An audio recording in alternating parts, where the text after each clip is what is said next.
people have been seeing them up in the sky for years. These strange, odd-shaped flying saucers, obviously from another world.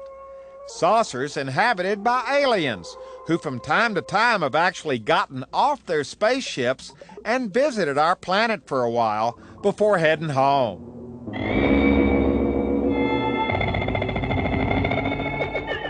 And for some reason, flying saucers and the space people who ride on them love to drop in on California. In fact, over the past couple of years, there have been literally hundreds of UFO sightings right out here in the California desert. I'm not sure what it is they like so much about California. Maybe they like vacationing here just like everybody else. But no doubt about it, UFOs have become a part of California's folk history. And because of that, we're devoting an entire episode. We're going on an adventure out here in the desert in search of flying saucers. And if you're curious exactly where we're going to go and who or what we're going to find, as always, you're invited to come on along with us as we continue our search together for California's UFO goal. To get to our first destination, we headed out to Landers, which is located about a 2.5-hour drive east of LA, right in the middle of the Mojave Desert. Now, this is a strange but wonderful area, and a perfect place for our UFO journey to begin. Well, here we are out in the middle of the desert. I'm with Joanne and Nancy, two space sisters out here, who are going to tell us a little bit about where we are, because this place, traditionally, historically, for hundreds, maybe thousands of years, has been a sacred place. Yes, the Native Americans held Giant Rock and this area as a sacred site, and they would come and gather here, do ceremonies, and we've been told that the people weren't even allowed to approach Giant Rock because it was considered to be such a sacred gathering place of spirits that only the elders were allowed to approach the rock. Do you think it'll be all right for us to approach it now? I think so. I think that'll be fine. Give it a try. There's a lot of energy here, isn't there? There is a lot of energy. You can feel the energy here. Right. And we're walking over here. This is called Giant Rock. Do we know exactly who named it officially and when, or is this just a name that's been passed down over the years? Well, apparently the Native Americans called it Big Rock, but it is a giant rock. It's a good name for it. All right, it's Giant Rock today, and here to kind of bring us up on the current history of Giant Rock, which started back in the 1950s. Introduce yourself to everybody. Bill Hamilton. Nice to meet you, sir. Robert Benson. Nice to meet you, sir. Tell us about the Giant Rock history starting in the 1950s. Well, Giant Rock became famous, 1956, when the resident out here, George Van Tassel, who was leasing this property, started to hold what he called flying saucer conventions. We called them flying saucers back in the 1950s, not UFOs. Mm-hmm. And he made an extraordinary claim. He said that he had taken a ride on a flying saucer. Uh-oh. That he met one of the occupants from a flying saucer, and people were extremely interested in this kind of story back in the 1950s. So he assembled anywhere between 3,000 and 5,000 people came out to listen to George Van Tassel, Daniel Fry, George Adamski, Orfeo Angelucci, Truman Bethram. These were all people who had written that they had experienced contact. And this convention, this whole area out here, would just be packed full of people by the thousands sitting here listening. Now, you were here. Yes, sir. What was it like? What did it feel like out here? I remember the most amazing thing was these mountains, or these rocks up here, were just filled with people everywhere. You could just all the way down. And then, of course, nobody would get in the runway because airplanes would be landing. So you had a little airport out here, too. Oh, yes. maybe 10 or 12 planes would line up right here. Now let's walk around the rock, because since then, of course, this has just happened recently. This whole side of the rock has just kind of fallen off. It's been covered with graffiti. Of course, none of this was here back during the UFO convention days. What was the reason for having the convention here at Giant Rock? Was it somehow or another connected with UFOs? I think George Van Tassel, since he had an experience in 1953 where a UFO landed out here, or came very, very close to the ground, he felt this was the place to be.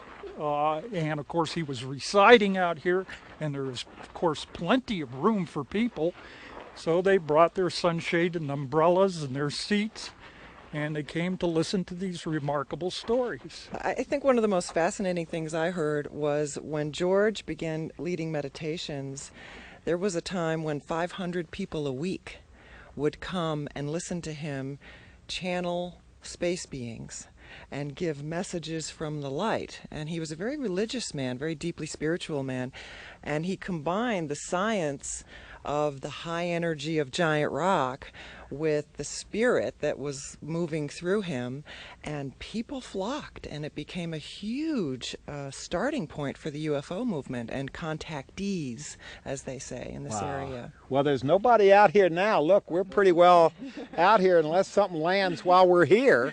But you all are working on cleaning all this graffiti up, aren't you? Yes. There's a group of people in the community that are trying to get together to clean up this rock, and really not kind of depend on the government to do it, but try to get a community effort in here to sandblast it and clean it. And it's such a special place, and so many people come here from all around the world. Still, we had people from Germany just recently drive up and ask for directions to Giant Rock. Wow. So this is still a special place. It's still a special place. It's kind of a memorial place. What do you mean? Well, I consider this a memorial to what George Van Tassel did out here, and how he started all of this interest in communication with beings from space. You know, whatever people want to believe, there were many, many people who came out here that witnessed some very strange things, and I'm one of them. So that's what kept people coming back. For over 20 years, these conventions went on. They went on. The last one was 1977. So the idea is that if you're interested in UFOs and visitors from other places, this is a great place to start right here, because it's just made for them to land and kind of hover and visit and everything else. Well, I think so. What is it? Do you think it's the size, the energy, the location? What is it? I can only say that, number one, it might have something to do with why the Indians selected it as a sacred ground. Sometimes they're sensitive to subtle energies that we can't feel. Yeah. And the other thing is George Van Tassel. I don't know. It was like he was like a magnet for these things. Boy, that name, George Van Tassel, keeps coming up. We're going to find out more about George right now, because this is just the first stop on our flying saucer trip. We're getting ready to head about 2.5 miles right down here, right through the heart of the desert, to visit the next chapter, which is very interesting, to visit the next chapter of the California desert, Giant Rock, George Van Tassel story. Okay, we're standing in front of majestic Goat Mountain, and tell us a little bit about that, Nancy.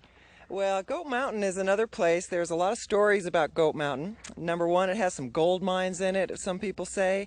I've seen a photograph, that had 3 spaceships. They were like white globes, just white lights, 3 in a row, up over top of it. So there's a lot of sightings that have happened out here. Wow. Well, as interesting as Goat Mountain is, that is not what we have come here for. We have come here, come on, because this is it. This is the real payoff right here. We have come here to visit the Integratron, dedicated to research in life expansion. That needs a little bit of an explanation. Tell us a little bit about this, because once again, old George Van Tassel's name comes up. Yes, well, George Van Tassel is the man that built the Integratron, along with hundreds of other people who came and donated money and time and support.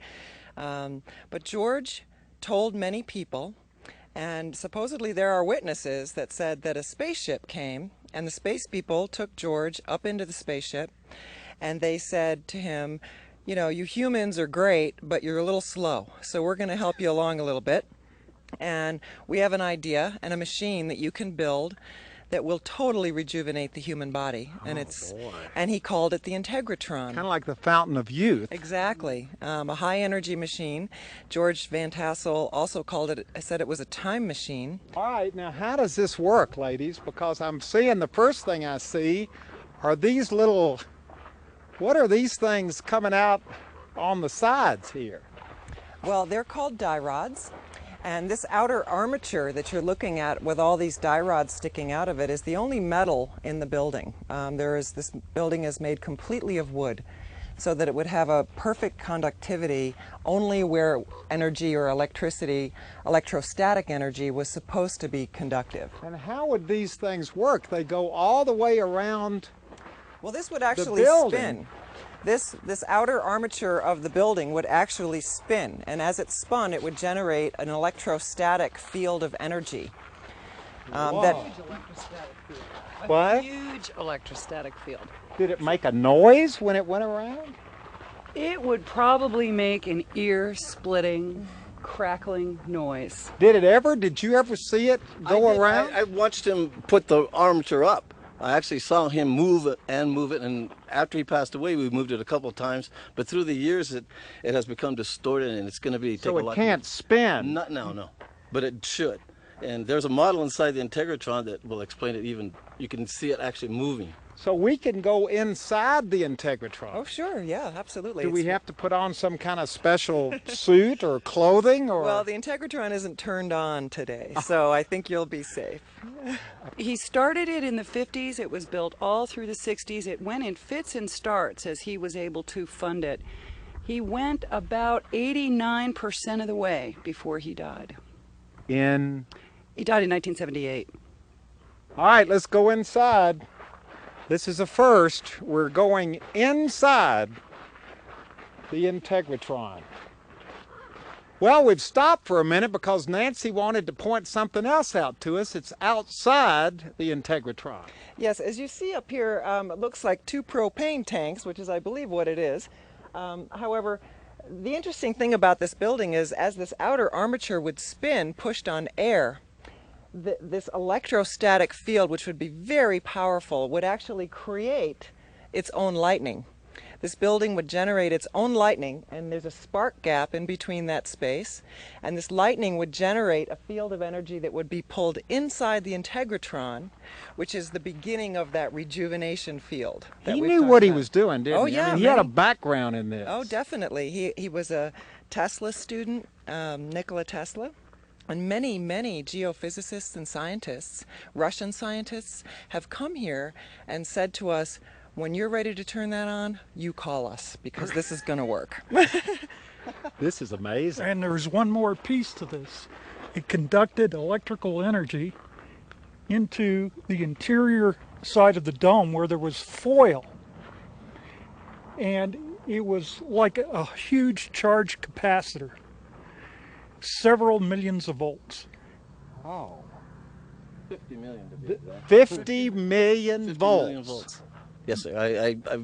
What can I say? I built a model, so I've studied this for 25 years, and I don't say I know everything about it, but I can say that I've experienced awesome results in just my little laboratory at home. And you were here with Van Tassel himself, so you kind of captured some of his enthusiasm. Oh, absolutely. You know, I'm not a real learned student, but I got the bug. This electrostatic energy is awesome. All right, we're inside the good old Integratron, and it is a very interesting place. It's literally made of wood. That's right. There's no nails in this building. All these sides, which you'll see when we go upstairs, were made by shipbuilders. They're actually laminated pieces of wood. What kind of wood is this? This is beautiful wood. My guess is it's pine and oak. And what were these wires up here for? Well, one of the best ways to explain that is to show the model to you. We were talking about the die rods outside. This is how it would spin. It would actually be lifted on a jet of air because there was no electricity coming into the building, and then turning on a jet of air. And these collectors down here would sort of collect the energy. It was meant to be transmitted inside. This would be a huge field of energy, just a huge field. And where would the people come who wanted to be rejuvenated? Well, essentially, people would walk in one door of the Integratron and walk out the other door. People were never meant to come and sit and bask and float and hang out. So they would just pass through it. Yes. With it spinning. 10,000 people a day. And what would it do? Take years off your life? Supposedly, yes. It was the field would vibrate the cells in your body to such a degree that it would blow disease completely out of the body. Oh my gosh, what an interesting concept. Well, interestingly, much of what George was working on, and Bob referenced this earlier, was very new technology when he was doing it, but it's been proven out even beyond his death that a device such as this would work. But one of the most unique things about the building is the shape of the building and what they call the vortexian mechanics of the building. There's a certain shape and geometry to the building that is as unique as the field. One physicist told us it was kind of like a spaceship sitting on the ground, just sitting here. See, there we go back to the spaceship. We're back to the spaceship. And if you think it's interesting down here, the real payoff is upstairs, isn't it? That's right. Let's go upstairs to the top floor of the Integratron. You sure this thing isn't going to start moving on us? Well, Huell, welcome to the nerve center of the Integratron. The nerve center. Oh boy. As you'll see, this has a slightly different sound quality up here. Listen to this sound. Yeah, it's spectacular. It's like a woodwind instrument in a way. What is the deal on the sound? Well, this kind of sound is characteristic of any dome, but this particular dome, because of the geometry, it's called sound coherentizing geometry. Wait a minute, what? Sound coherentizing geometry. And basically what that means is it takes the sound and kind of puts a coherent field around it. If you stand in the middle and speak... What's this hole for here? I'm not going to be shot with something. We're hoping you don't... Some kind of special ray. Oh, listen. Listen to this. It's very unusual quality to the sound in the very center of the building. It's not like that any place else in the building except exactly where you're standing. Here.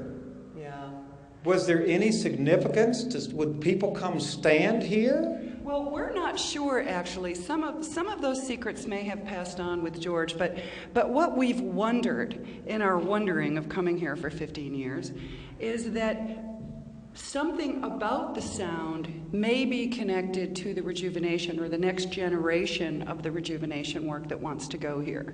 There has been science that's proven that sound, especially coherentized sound, has a real effect on the cells of the body. It opens up both sides of the brain. It relaxes the tissues. And so we've worked with that quite a bit while we've been here. So this is another level, instead of the UFO, flying saucer, space aliens type story. This is a story that is very, correct in the sense of this is therapy that can actually work in today's world. Yes. George came to build the Integratron, and he said that this was a gift to humanity.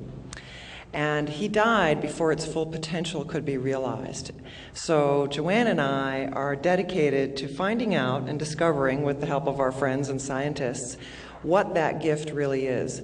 The sound healing qualities of this building have been proven by many people, just visitors coming here, to have a profound effect on them. People who couldn't sleep, people who couldn't relax, people who were just too wound out. So we've been studying the sound qualities as well as the electrostatic fields that were originally to be generated here.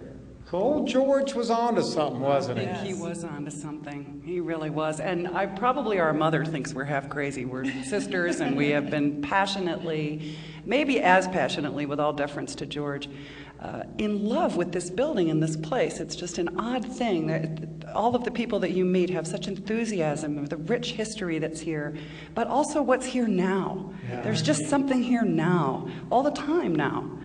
Well, that's it. That's our visit out here to flying saucer country, out here to Landers in the Mojave Desert. This is definitely flying saucer country, isn't it? Yes, we've shown you that today, haven't we? Absolutely. You made a believer out of me.